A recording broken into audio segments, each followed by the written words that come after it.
right. Welcome to another episode of Engaging Virtual Meetings, a podcast.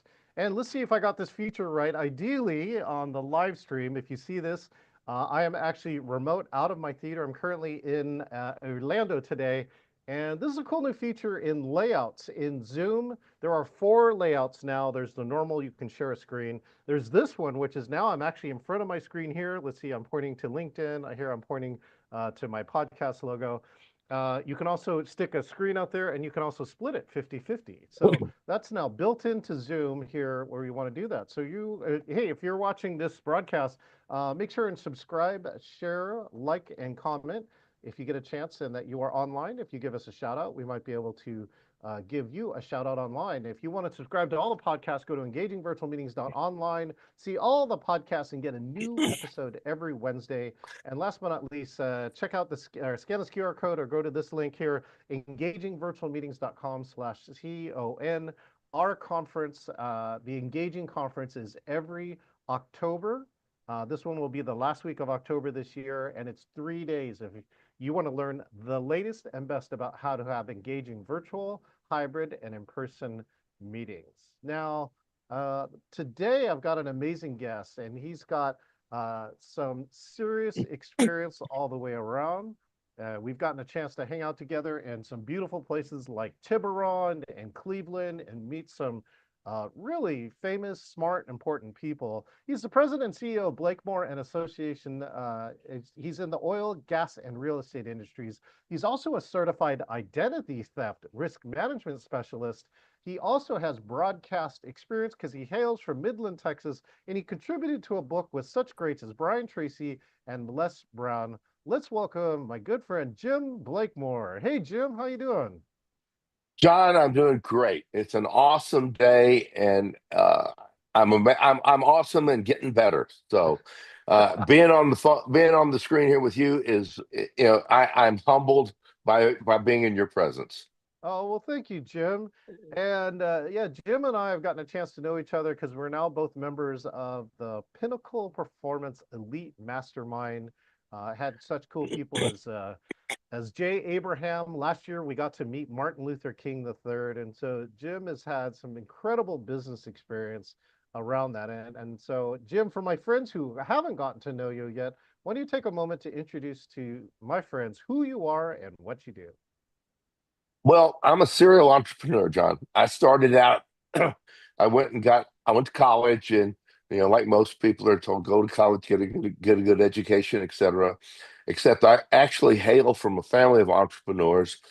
My great granddad started out his own business. He actually started a business. He lost that business in a fire. Went to work at a sawmill in East Texas. Wound up buying the sawmill, turned that sawmill into the largest lumber concern in Texas. And along the way, got in the oil business and the capital raising business. Built a pretty incredible business empire. He left that to his sons, who again built it into very successful businesses, ranching and oil, typical Texas businesses. Moved into that from as a grandson. I was a beneficiary of my granddad's will. Got some of that. We had a family business. Um, it's the same thing. I mean, our family business was ranching and oil, and we diversified into some other things. I ran a mining company, a silver mining company in Utah for 20 years. Uh, turned basically a worthless company into a pretty sizable sale. Did very well with that. Very happy. It was a lot of fun. Uh, had my had the entrepreneurial bug all my life, and that basically started out from when I got my first job when I was in college. My degree was in television and film production, so I went to work at a television station, and really loved my job. I was summoned into to the manager's office one day and was fired.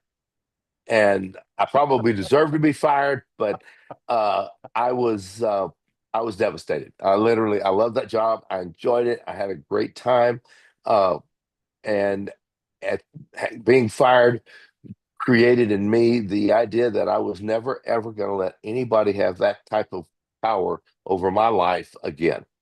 Except for you, And right? You yeah, yeah. you can fire yourself, right? I can fire myself and I can hire myself. And I frequently fire myself and then rehire myself the next day. But that's a different story. I could go into, I mean, I could tell you hours and hours of my business, exploits and things I've done. Uh, I I think probably the most important thing for our purposes here is, I got into the real estate business kind of by accident. A friend of mine needed to borrow some money, and he gave me his house as collateral. And he was uh, a resident alien. He was from Mexico, had a green card, got himself into some trouble, got deported, and I wound up with the house. And so uh, I turned it into a rent house and wound up made some money on that. Pretty nice business. Bought several more, and I kept those houses until it was just stupid not to sell them. We had a boom out here in West Texas. The oil business was going crazy. I was making a ton of money in the oil business, so I decided to sell the rent houses because it just wasn't worth. They couldn't make me enough money worth that to keep from selling them. Yeah. So I sold them, got into the real estate development business, started a project in a nearby town. We turned it into a shovel-ready project, never got out of the ground. That's a different story. I'll tell you that story another time. Got into the multifamily business. Bought, most people get into multifamily projects by syndication. They buy a limited partnership. Not Mhm. me. I just bought the whole project, and I figured out that I didn't like tenants and toilets and 4 o'clock in the morning phone calls.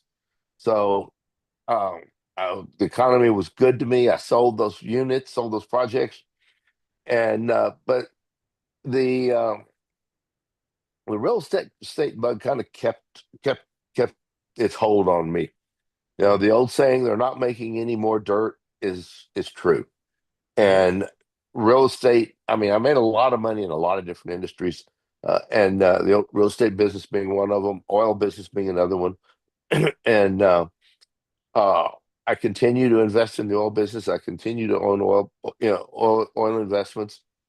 But I decided that I had the ability to help other people with their investments. And I had some interesting experiences. Most people, most professionals, doctors, lawyers, dentists, etc., find out that they get into real estate investments because a friend or a patient or a client Yeah. says, "Hey, I've got this guy over here that's got this project going, and he's looking for investors. You ought to invest some money in him."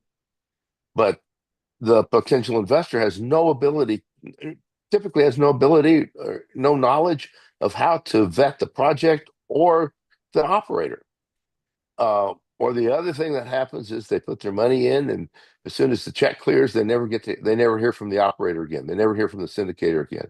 And I've had Yep. both of those things happen to me, and so I've spent the last couple of years uh, working with uh, my screen just went by. Oh, there you are. I've spent the last couple of years partnering with other real estate operators. Mhm. I've identified some of the best operators in their asset classes, and decided that you know I don't want to be the one who has to try to decide whether it's a good project or not. So if I find the best operator in a project or in an asset class, I figure he probably knows how to choose the best uh, the best projects and how to run them. So I try to find people who have got years and years of experience in choosing and operating projects, and people that know how to fix the problems when things go south. So All right. Well, that's speaking of problems that gone south, right? Let's take you back to March of 2020, right? Go backwards like 4 or 5 years here, and now, geez, it's almost 5 years straight, I think, since March of 2020. What were you doing before, and what did you have to change in March of 2020, Jim? Oh God, what was happening in March of 2020? That would have been, oh yes. I I've always thought that shipping containers had had other uses, if you will, besides putting a bunch of stuff in and shipping them across the ocean. Okay. And this real estate development project that I had, we developed a system. We developed kind of a concept, and so we took that concept to some of the other towns around, and were turned down. They threw us out of the office. They said, "No, we don't want to have anything to do. We don't want to have anything to do with new apartment buildings or new developments." You remember what happened in '86? In '86, we had the most devastating bust in the oil business, and uh, people lost their homes, lost everything. A lot of the local towns welcomed developers with open arms. And these developers came in and built new homes and uh, new apartment complexes. And 2 years later, when the price of oil dropped in '86, the apartment buildings were empty, the houses were empty, the banks were repoed everything, and it was really ugly out here. And Hmm. so I figured, well, what if I just build housing out of shipping containers? That way, when the bust happens, when the market goes away, I just load them on trucks and haul them away. So Yeah. to cut to the chase, we started a company building workforce housing out of shipping containers. Okay. And I built a project, a proof of concept project here in Midland. We were making a lot of money. It was doing very, very well. So we decided to scale up. We were going to build a 120 unit project out in a little town near a little town called Orla, which is out in the middle of the desert west of here, about 2 hours west of here. And we had the land. We were raising the money. We had the design, had everything set up, and all we had to do was raise about $3 million to build the project. And so I started raising the money. And sometimes the universe looks at you and says, "No, no, no, no, no, just wait a minute." And uh, I didn't get the money raised. Our goal was to raise the money by the end of 19, Hmm. start the project in January, Hmm. and uh, we would March we would have had our first tenants or first occupants. We didn't get our money raised, so we didn't get the project started. And what happened in March? Something called COVID, and it shut the oil business down. The workforce housing market went to zero. Hmm. The price of oil went to negative 40. Uh, Never had done that in the history. Um, and so what I did was uh, I had to kind of make a shift. Um, I had uh, I had my the company, the workforce housing company. We didn't, we were in the same situation. Price of oil went down. I couldn't. I didn't have any. My proof of concept project went south. Uh, wound up wound up with closing the business. Hmm. Fortunately, I had some what's called royalty income in the oil business, so I didn't have to lose my house or that sort of thing, but had to tighten the belt and had to figure out what to do next. Um, about that time, my brother decided he wanted to run the family business uh, a little differently than I thought was right. So we wound up separating. He bought me out. That helped me out quite a bit, but it was a long, brutal negotiation.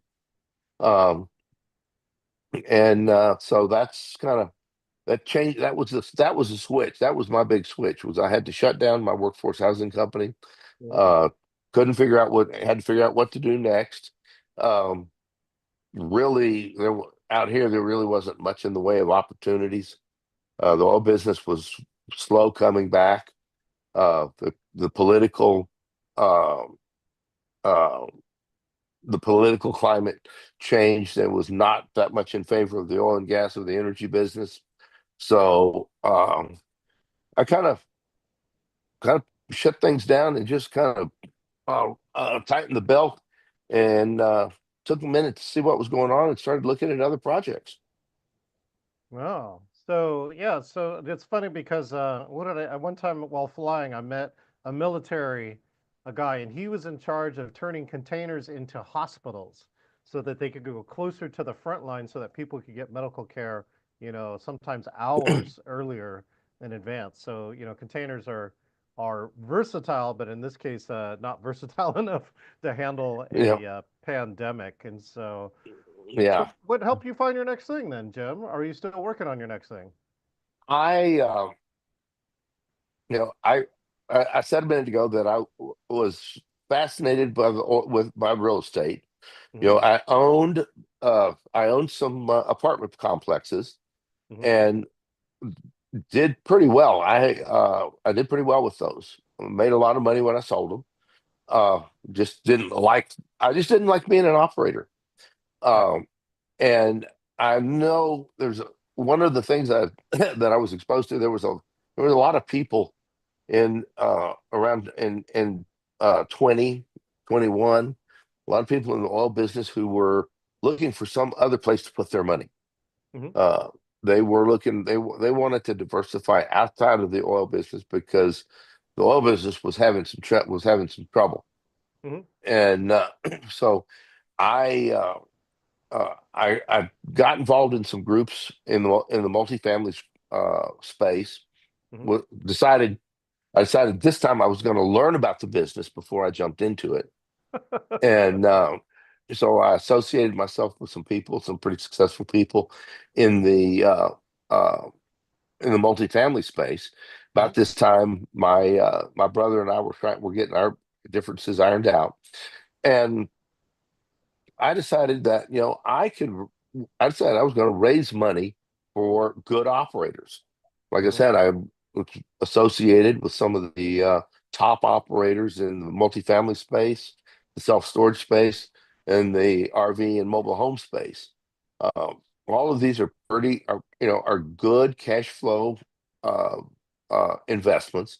They're opportunities for people to put some money in a what I call risk mitigated medium return Hmm. project. I'm not looking for projects that are uh, you know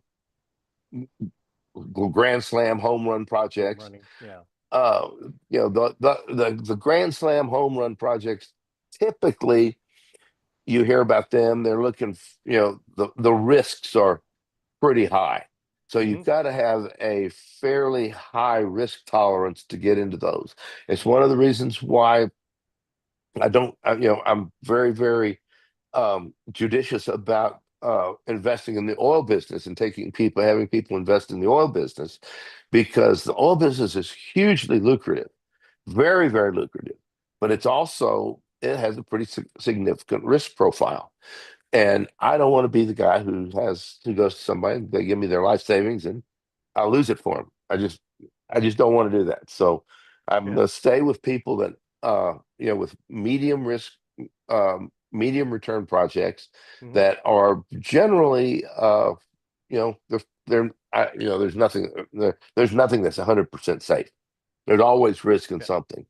But I try to find projects that are, like I said, medium risk, risk mitigated, medium return type projects that people can keep uh they can they can keep reinvesting into and wind up over time building a nice little nest egg. Well, we're talking about execs too. You get a chance to talk to a lot of execs, Jim, in your job, and we're talking about with your broadcast experience. Tell me what you've seen online. I want to know the best and the worst of what you see online. Well, being in the television and film business, you kind of notice things about framing and about composition and all that.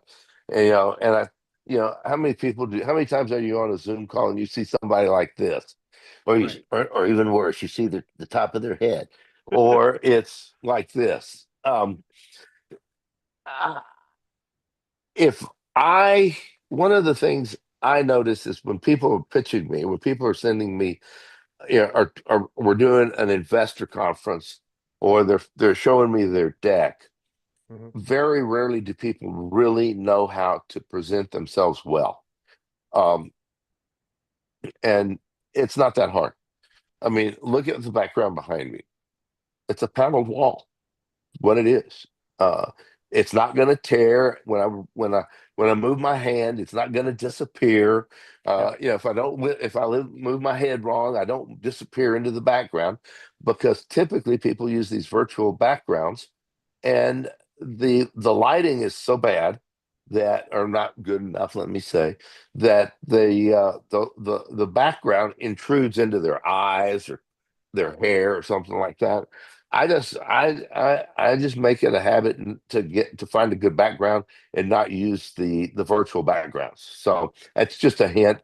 If you're trying to sell somebody something online, look at yourself and decide, is this the presence that I want to impart to the person I'm talking to?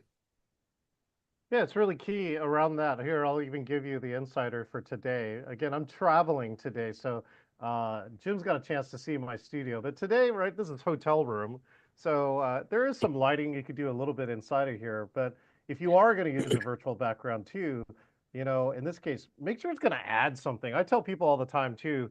You have this opportunity to do this here too, which is represent yourself somehow. Even if I don't say anything about these two things, right, Jim, or if you're a viewer who's watching this, we've got some people online who are watching right now, and they'll see it and consciously or unconsciously, say something, think about or make some determination about something that's going on there. The thing too, Jim, I'm traveling with a three-screen setup, and I bring my own lights now here too. So this is one of the other key parts is that your hotel lighting most of the time sucks.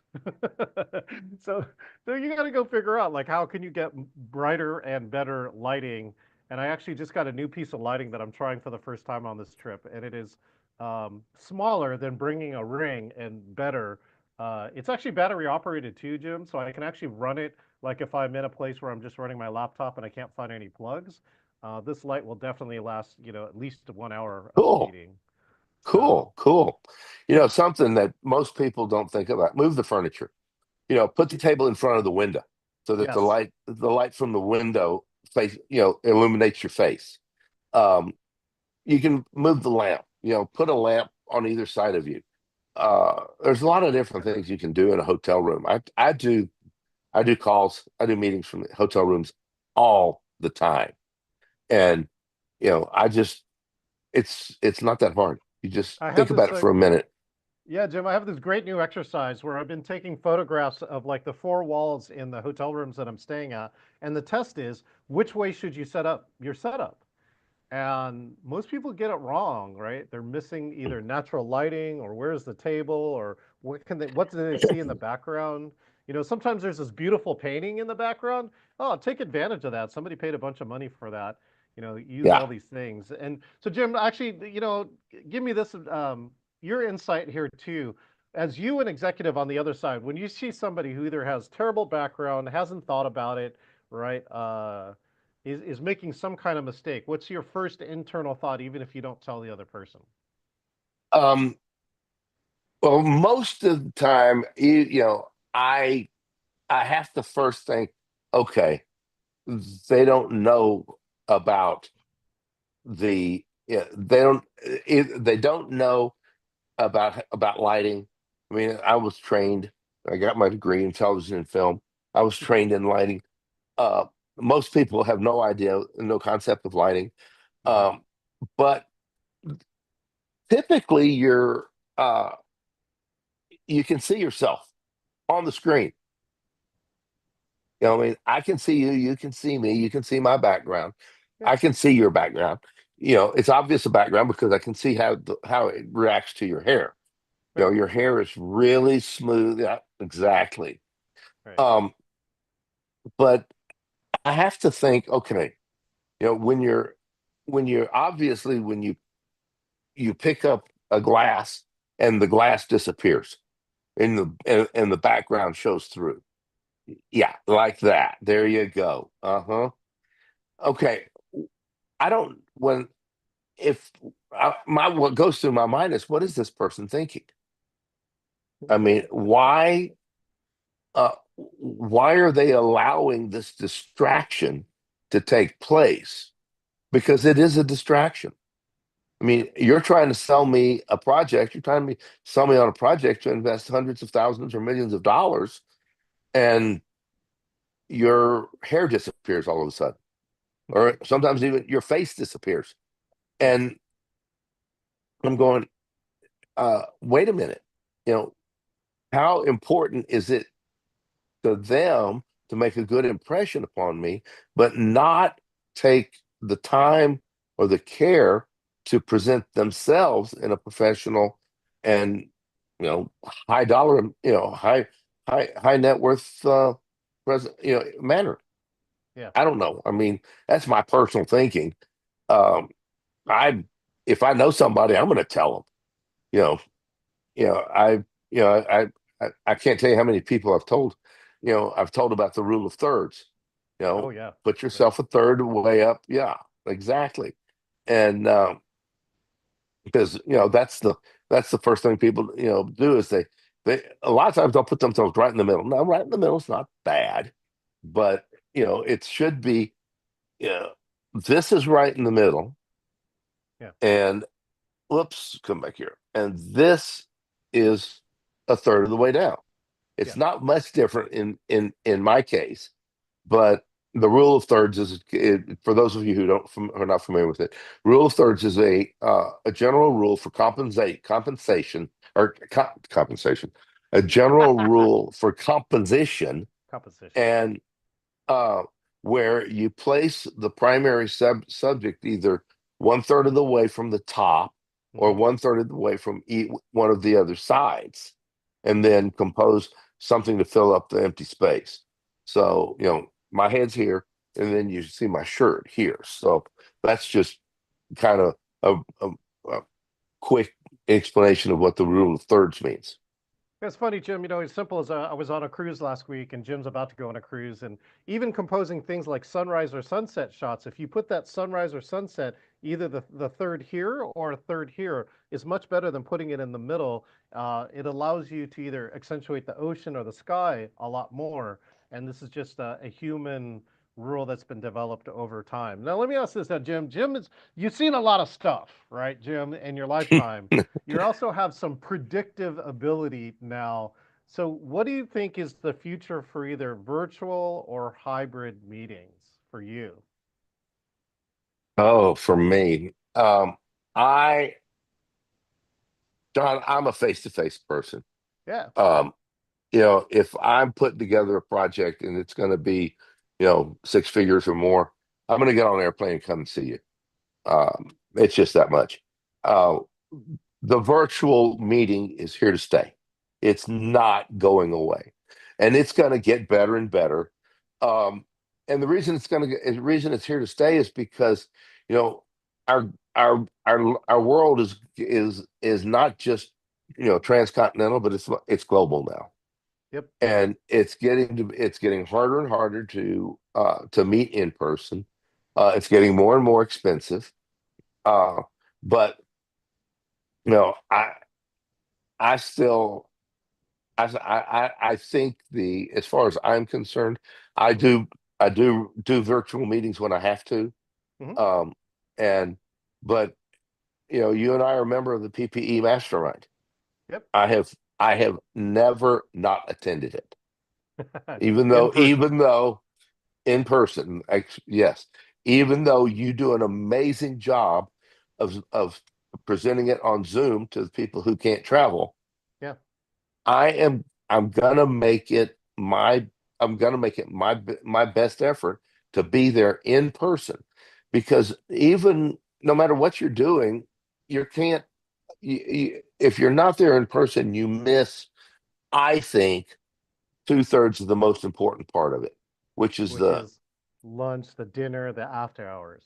yeah, it's the stuff that it's the hanging around and networking. And Mhm. after the business meeting is over with. Yeah, absolutely. So, Jim, let me ask this: what's one of your techniques or tools that you use to engage people when you meet them face to face? I ask them questions. I love to talk, and I tend to ask them, yeah. Oh, well, I tend to ask them questions about um about stuff that's not business. What do they like about, what was, where do they live? Yeah. What do they like about living there? How many kids do they have? I mean, I love, one of my favorite questions is when people ask me how many kids I have. I have no kids, but I have Mhm. 10 grandkids. Okay, how does that work out? And go figure, yeah, okay, figure that one out for me. I think it'll be My good. my wife had four grown daughters when I married her, Yeah, there it is. and, Stepkids, right? and they're all stepkids.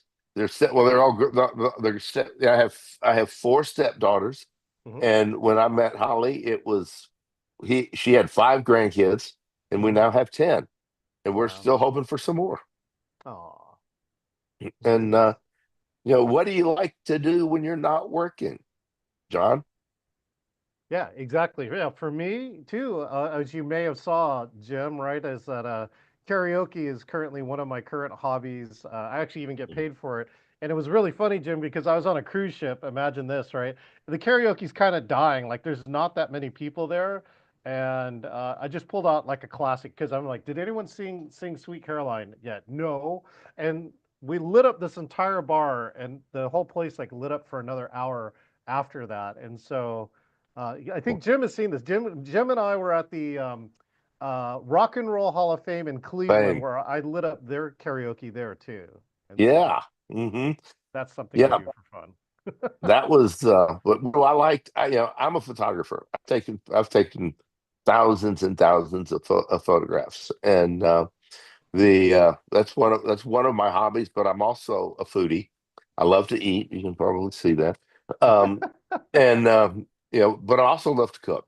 Uh, I love to cook. I cook. I'm the cook in the family, Oh, and but that's and I read. Those are two. That's I read and I don't read enough. That's one of the things. That's one of the efforts I'm making is to read more. I understood. I've discovered that Warren Buffett, one of the richest men in the world, spends about half his day reading, and wow. some of it, a lot of it, of course, is Barron's and Wall Street Journal and The Economist. But he also uh, he reads books too. And I need to read. I used to read a lot. I got out of it. I'm going to get back into it. Yeah, I just recently started reading too. In fact, I'm reading your book, right? Reading this lessons from thought leaders. Let's see if I can get this to work right. Uh, this is this is right here. There we go. James is down below here, right? And Yeah, so right there in the middle. right there, James. Oh, that's right. James is here in the middle. So I am reading your book. I'm currently on this book, and I did read your how you took the worthless mine into $1.75 million. So I'm currently on that story. So thank you for that copy that you Yeah. gave. Okay, Jim, we're into the speed round of this interview. So I know this is going to be really difficult for you, but I know you can do it. You have to try and answer these next set of questions as fast as possible. Are you ready? Okay. Shoot. Okay, first question. Best meal out? Joe's Stone Crabs in Miami, Florida. Oh my God, that is very exact.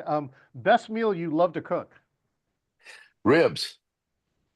Oh, you have a smoker? Barbecue ribs. I do have a smoker. I'm Oh, actually a competitive barbecue chef. oh my God, we got to talk. We got to talk for barbecue. I got a smoker now. Best business quote? Never give in, never give in, never give in, except in matters of honor and good sense. Oh, From Winston Churchill. oh, how did I not know this one? Okay. Best book. Um, oh, that's a tough one. I got a ton of probably right now. I would say my best book is either The Science of Getting Rich by Wallace D. Wattles. Another one is Atlas Shrugged by Ayn Rand. Oh, classic Atlas Shrugged for sure. Okay, best mentor in your life. Jim Rohn.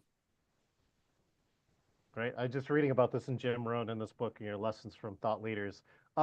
Did you know? I think like sure. I went to Jim Rohn's memorial. Oh, good for you. I wasn't able to make it.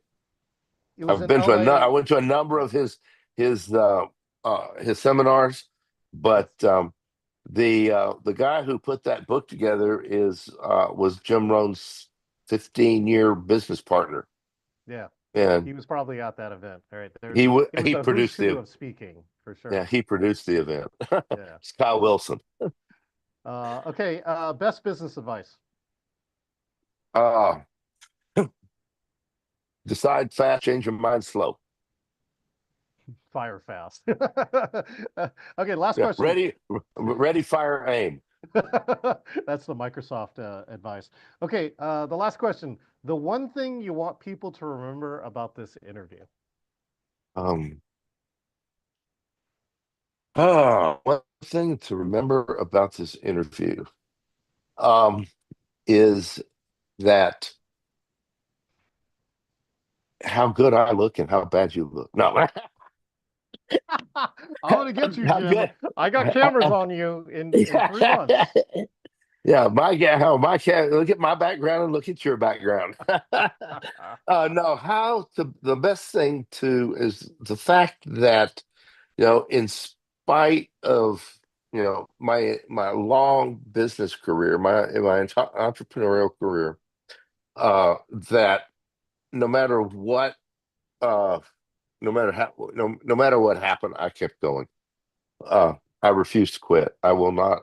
And I love to turn lemons into lemonade. Limits into lemonade, and of course, Lemons into lemons lemonade. into lemonade. And of course, Jim, you're still here, alive and kicking. Jim, thank you so much for your time here on today's podcast. Thank you very much, John. It's been a pleasure to be here. Outstanding. All right, we've been talking with Jim Blakemore, who's telling you never quit, never give up. All right, and think about the things in your life, and why don't you go read a book? Why don't you go see if you can read a book? All right. Speaking of read a book here, well, we got a few closing words here. Hey, again, if you're here on the social media, subscribe, share, like, and comment if you want to see more of amazing content like this with our good friend Jim Blakemore. If you want all of the episodes, you can go to engagingvirtualmeetings.online and subscribe to all the podcasts. A new episode release every Wednesday. If you want a ticket and you want to learn more about how to be engaging, how to increase your virtual or hybrid presence, come to the Engaging Conference at engagingvirtualmeetings.com/CON. And if you want to be like Jim, well then, hey, you too could be the next guest here on the Engaging Virtual Meetings podcast. You go to engagingvirtualmeetings.com/meet, select interview, and you too could be the next guest here on the Engaging Virtual Meetings podcast. We hope you enjoyed this, and we'll see you next time.